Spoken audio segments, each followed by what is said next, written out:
English యాక్చువల్గా మాట్లాడాలంటే ఎన్ని పదాలు నేర్చుకోవాలి, ఎన్ని పదాలు నేర్చుకోవడం వల్ల ప్రొనౌన్సియేషన్ కరెక్ట్గా ఉండేది, ఎంత వొకాబులరీ అవసరం? రైట్. ఈ డౌట్ చాలామందికి కూడా ఉంటుంది. నిజంగా ఇంగ్లీష్ మాట్లాడాలంటే ఎన్ని పదాలు తెలియాలి? చాలామంది ఏమనుకుంటారంటే మాకు పదాలు తెలియకపోవడం వల్ల మేము మాట్లాడలేకపోతున్నాం అనుకుంటారు. కానీ నిజంగా ఇంగ్లీష్ మాట్లాడాలంటే లక్షల పదాలు తెలియక్కర్లా. ఇంగ్లీష్లో లక్షల పదాలు ఉన్నాయి. అందులో బేసిక్గా ఇంగ్లీష్లో మాట్లాడాలంటే 1000 పదాలు తెలిస్తే చాలు. 1000 పదాలు తెలిస్తే సింపుల్గా మీ భావాల్ని, మీరు చేసే పనులని కామన్గా నలుగురిలో ఎక్కడైనా మాట్లాడచ్చు. 1000 పదాలని సరిగ్గా ఉపయోగించడం వస్తే ప్రపంచం అంతా తిరిగేసి మీరందరితో కమ్యూనికేట్ చేసి హాయిగా ఇంటికి తిరిగి వచ్చేయచ్చు.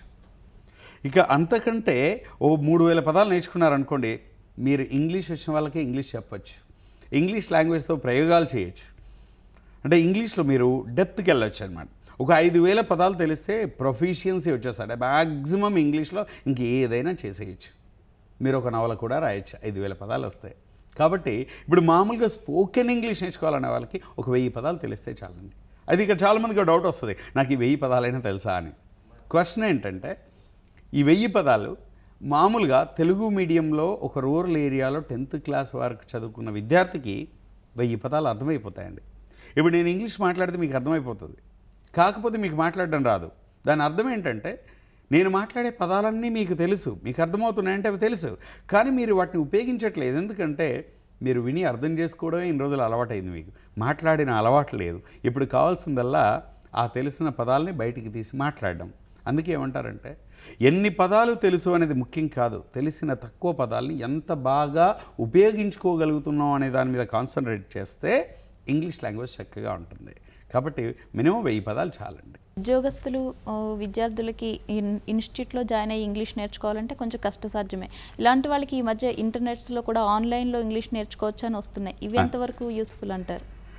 అంటే నేర్చుకునే వాళ్ళకు అసలు యూజ్లెస్ అనేది ఏదీ లేదండి.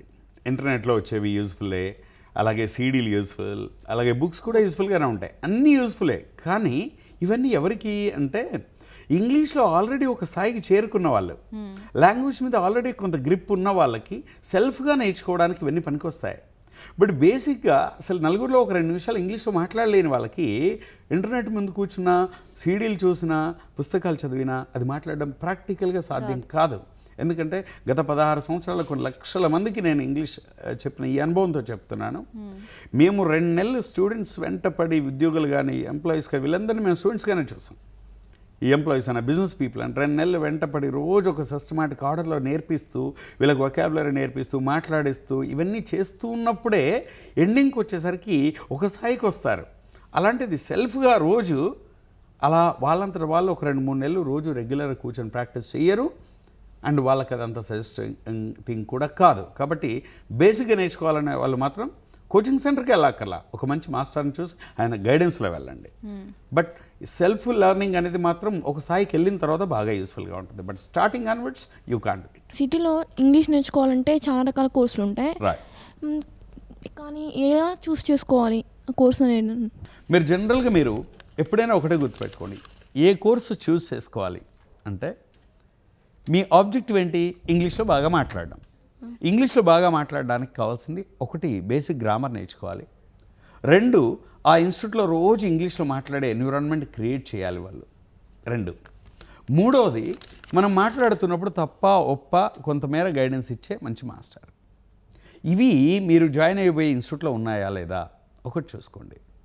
అయితే మీ స్టాండర్డ్ని బట్టి ఇది డిసైడ్ చేయడం అనేది కొంచెం కష్టం. ఎలా అంటే, ఇప్పుడు ఎలా ఉంటాయంటే, మీరు కొన్ని ఇన్స్టిట్యూట్కి వెళ్ళగానే మీకు పేపర్ ఇస్తారు, పేపర్ ఇచ్చేసి రాయమంటారు. రాసిన దాన్ని బట్టి మీకు బేసిక్ వద్దు, మీరు అడ్వాన్స్ లెవెల్కి వెళ్ళమంటారు. నిజంగా that's not a right process. ఎందుకు అంటే, మీరు అలా నేను ఇది చేశాను కదా అని అడ్వాన్స్ కోర్స్కి వెళ్ళకూడదు.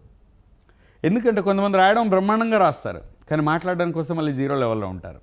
కాబట్టి ముందుగా మీరు మీ ఫ్రెండ్స్ కానీ, లేదా ఇంతకుముందు ఇంగ్లీష్ నేర్చుకున్న వాళ్ళు ఎవరైనా ఉంటారో వాళ్ళని చూసి వాళ్ళ గైడెన్స్తో ఆ ఇన్స్టిట్యూట్లో ఏం జరుగుతుంది, అసలు ఆ రిజల్ట్ ఎలా ఉంటుందని వాళ్ళ రిజల్ట్ని బేస్గా చేసుకుని ఆ కోర్స్ చూస్ చేసుకోవడం బెటర్. అంతేకాని కోర్స్ టైటిల్ చూసో, అందులో కంటెంట్ చూసో జాయిన్ అవ్వకుండా ప్రాక్టికల్గా ఆ ఇన్స్టిట్యూట్లో కానీ, ఆ ప్లేస్లో కానీ ఇంతకుముందు నేర్చుకున్న వాళ్ళు ఎవరైనా ఉన్నారా, ఉంటే వాళ్ళతో ఇంటరాక్ట్ అవ్వండి. జాయిన్ అవ్వకముందు, జాయిన్ అయిన తర్వాత వాళ్ళ రిజల్ట్ ఏంటో దాన్ని బేస్గా చేసుకుని మాత్రమే మీరు జాయిన్ అవ్వమంటాను.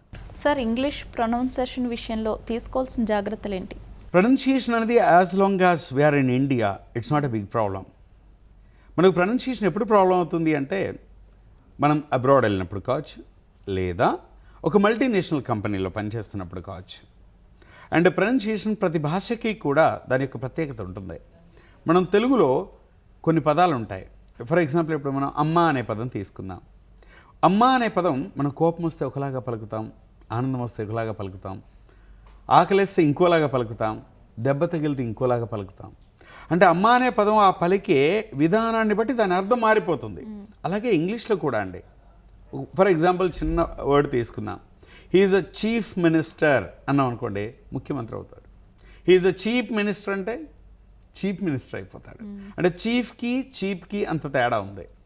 అలాగే ఇప్పుడు షీ గేవ్ బెర్త్ అన్నాం అనుకోండి, ఒక మీనింగ్ వస్తుంది. షీ గేవ్ బర్త్ అన్నాం అనుకోండి, ఇంకో మీనింగ్ వస్తుంది. కాబట్టి ఇప్పుడు బర్త్, చీప్ ఇలా చాలా పదాలు ఉన్నాయండి.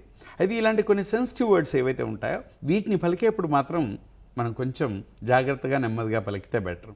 అంటే పలికేప్పుడు కొంచెం జాగ్రత్తగా వాటిని ఉపయోగించగలిగితే will not have any problem.